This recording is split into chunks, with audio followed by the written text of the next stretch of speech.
Assalamualaikum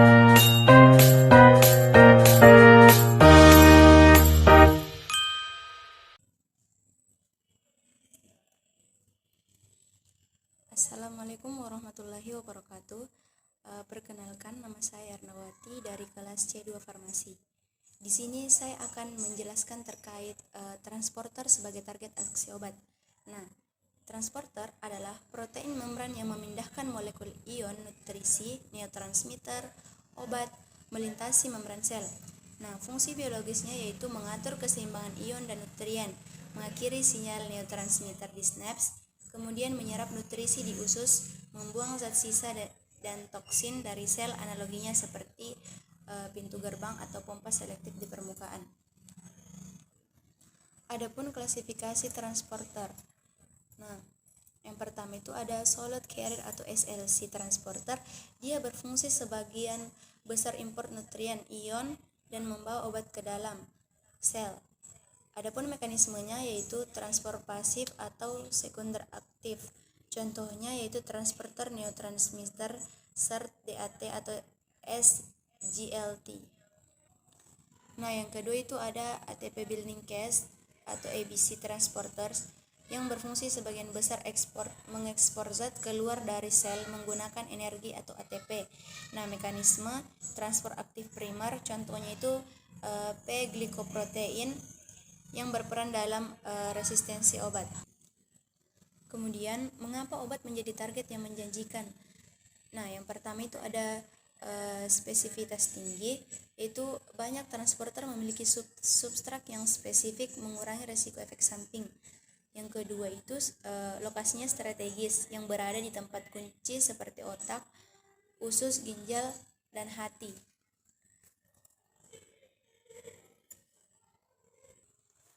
Selanjutnya yang ketiga itu peran dalam penyakit. Di fungsi transporter sering dikaitkan dengan patofisiologi penyakit seperti depresi, diabetes, dan juga hipertensi. Kemudian dapat dimodulasi. Nah, aktivitasnya dapat dihambat atau dirangsang oleh molekul obat atau ligan.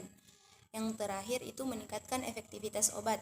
Dapat digunakan untuk meningkatkan penyerapan atau mencegah pengeluaran obat dari sel. Nah, adapun contoh transporter serotonin atau SERT dan antidepresan SSRI. Jadi transporter ini adalah protein pengangkut di sel yang memindahkan zat seperti obat atau neurotransmitter. Nah, mereka ada di tempat penting seperti otak, usus, hati, dan juga ginjal. Nah, jika transporter rusak, itu dia dapat menyebabkan penyakit. Nah, makanya obat ini dapat menghambat untuk merangsang transporter untuk meningkatkan efek terapi. Kemudian contoh obat yang kedua itu transporter dopamin.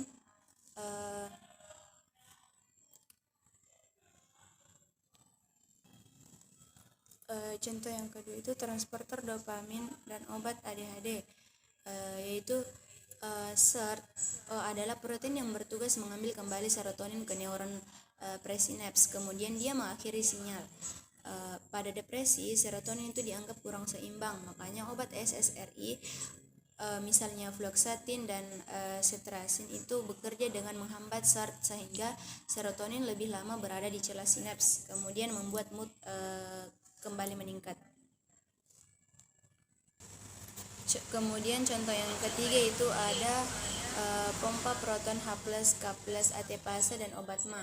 Nah, transporter H+, K+, ATPase atau ABC transporter itu berfungsi normal. Fungsinya itu normal yang dapat memompa ion H+ asam ke dalam lambung. Pada GERD dia tuh produksi asamnya itu berlebihan. Target obatnya itu PPI proton pump inhibitor seperti omeprazol dan lansoprazol. Mekanisme aksinya itu menghambat pompa proton secara irreversibel, kemudian mengurangi sekresi asam lambung dan selanjutnya itu transporter dalam farmakokinetik atau ATMA. Fase pertama itu ada absorpsi yaitu penyerapan. Transporter diserap di usus untuk meningkatkan penyerapan obat. Kemudian fase yang kedua itu fase distribusi, yaitu transporter di blood-brain barrier membatasi obat masuk ke otak. Kemudian fase yang ketiga dan keempat itu metabolisme dan ekskresi, yaitu transporter di hati OATP dan ginjal OCT menentukan seberapa cepat obat dibuang di tubuh. Konsekuensinya itu interaksi obat dapat terjadi jika dua obat berebut transporter yang sama. Selanjutnya ada pun tantangan dan pertimbangannya. Yang pertama itu ada selektivitas yang dapat menghindari penghambatan transporter lain yang tidak diinginkan. Kemudian polimorfisme genetik, yaitu perbedaan genetik dapat menyebabkan variasi respon obat di tiap individu. Kemudian resistensi obat, itu overekspresi transporter seperti PGP dapat membuat sel kanker atau mikroba kebal terhadap obat. Adapun efek sampingnya jangka panjang, yaitu perubahan fisiologi jangka panjang karena modulasi transporter. Adapun kesimpulan dari hasil presentasi saya, yaitu secara keseluruhan transporter telah membuktikan dirinya sebagai target aksi obat yang sangat strategis dan menjanjikan. Berbeda dengan target konvensional seperti reseptor atau enzim, pendekatannya itu menargetkan transporter, menawarkan keunikan dengan memanfaatkan pintu gerbang alami sel itu sendiri. Keberhasilan beberapa kelas obat dari antidepresan SSRI hingga menghambat SGLT2 yang membuktikan bahwa modulasi terhadap transporter dapat menghasilkan terapi yang efektif dan relatif spesifik. Yang membuat pendekatan ini semakin powerful adalah peran gandanya. Transporter tidak hanya bertindak sebagai target farmakodinamik untuk mengobati penyakit secara langsung, tetapi juga sebagai penentu utama farmakokinetik obat, mengontrol penyerapan, distribusi, dan pembuangan obat dari dalam tubuh.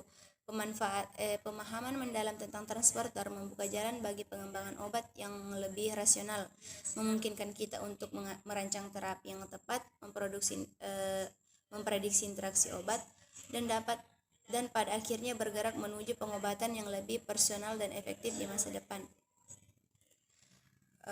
Cukup sekian presentasi yang bisa saya jelaskan. Mohon maaf bila kurang jelas dan banyak kurangnya. Sekian dari saya. Billahi fisabilillah haq fastabiqul khairat. Wassalamualaikum warahmatullahi wabarakatuh.